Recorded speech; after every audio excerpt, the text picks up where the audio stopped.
Hi everyone, we are here in London for the last week and the last race of the season. I'm here with Robin and we're going to talk a little bit about the season, a review race by race. We start again Sao Paulo, where I had an amazing race. I didn't start. Yeah, I did not start. We had an issue on the grid, unfortunately, so I got pulled back in the box. We were trying to solve the issue there because we wanted to know if the car is going to be fine for the next race, but unfortunately we didn't find the issue. We found it later. Actually, we found it in the next race. Yeah, I finished P6. It was an eventful race, you know, with quite a few safety cars and red flags. One of the longest Formula E race I can remember. True. Really warm weather in Sao Paulo, but at least, yeah, we did score a few points. But yeah, I think the car and the team could have, you know, we could have scored more. We obviously started the season and scored a few points, and then we went to Mexico. We had actually a pretty good car in Mexico. Both of our qualifyings were quite strong. Yeah. And then we got disqualified by, how you call it? Technical infringement. So yeah, we had to start at the back. Even so, we were both, very close, or really both in the duels. So yeah, a bit of a shame because Mexico is one of the most difficult tracks to pass, and I think we finished close to the points anyway. I finished 11th. Yeah. That race, starting from last. So yeah, I think we had a good race. We had a good car, but yeah, didn't score the points. Yeah. Next up was Jeddah. So that was the most difficult weekend for us. Yeah. Clearly, we were lacking pace there.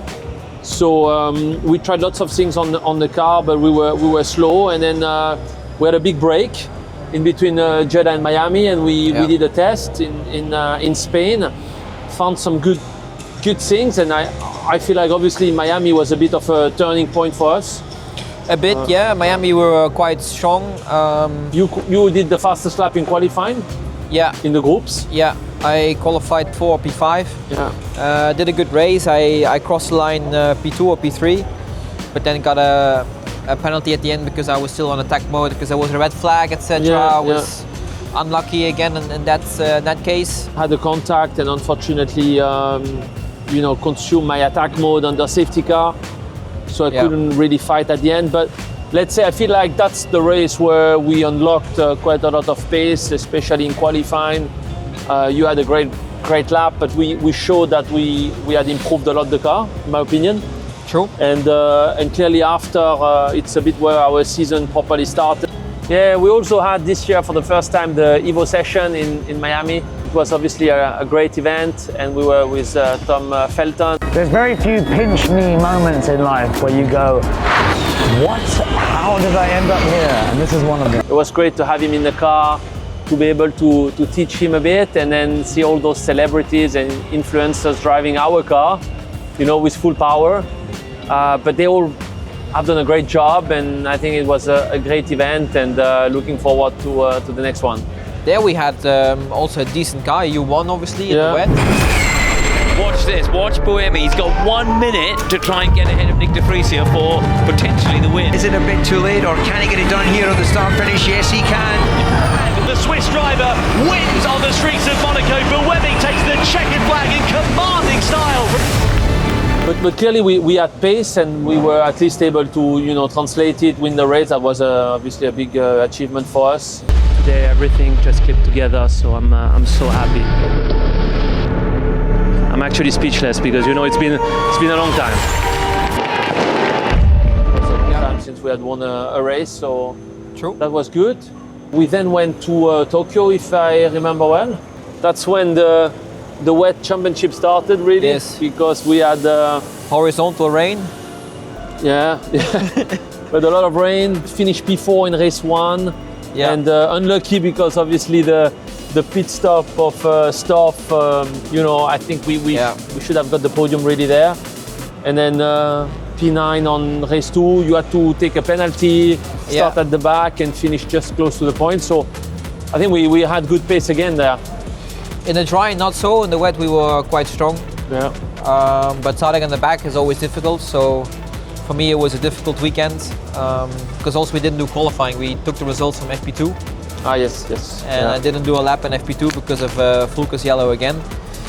And on my 350 lap, Then we went to Shanghai. Yeah. We both scored points on race 1. Yeah.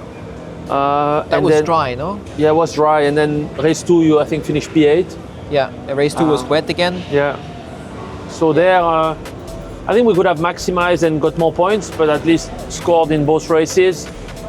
Yeah, and also this year I was lucky enough to be able to do a show run within the Shanghai city center.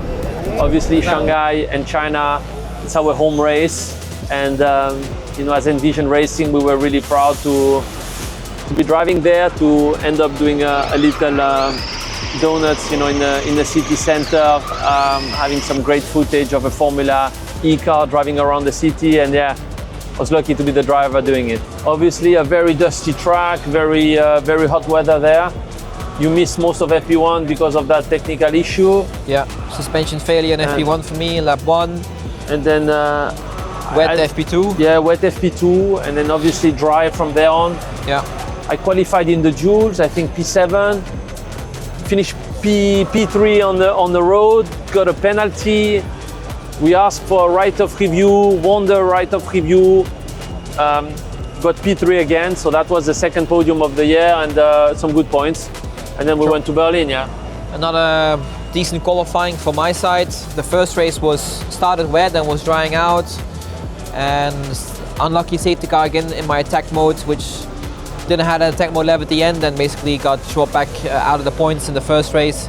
And then the second race we had quite of a nightmare really on just pure, let's say, yeah, on the lucky side, because both of our fire extinguishers went off in the race, which causing the cars to stop. I think it's never been seen before that both cars had the same issue.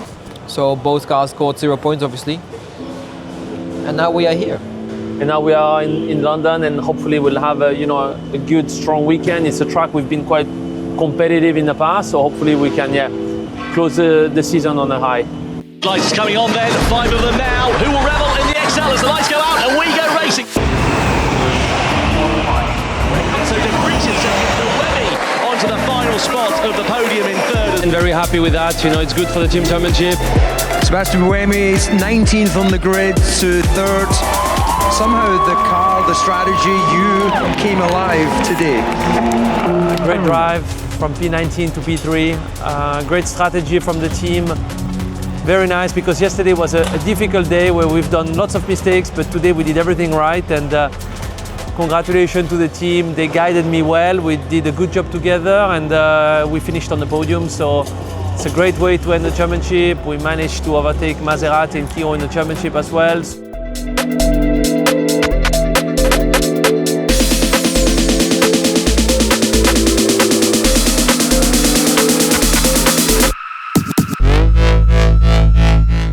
For viewers itself, I don't think it's ever straightforward, boring in a way, because there's a lot of action. It's very compact racing, as we saw many times. Yeah, I think as Robin said, you know, it's very unpredictable. You always enter the race knowing everything is possible regardless on what track you race at, and I think that's a great thing for Formula E.